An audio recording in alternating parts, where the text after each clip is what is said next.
నాయందు నీవు నీయందు నేను ఉన్నలాగున వారును మన యందు ఏకమై ఉండవలెనని.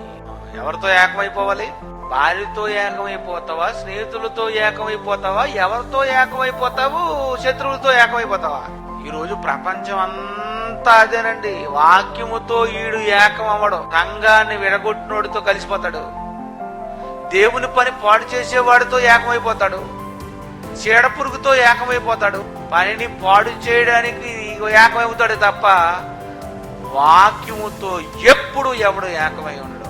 వారితో ఏకమైపోయి పొలం అమ్మేశాడట, అమ్మేశాడు. అంతేనా? మరి దేవునితో కలిసి ఏకమైతే, దేవునితో ఏకమయ్యావు నువ్వు.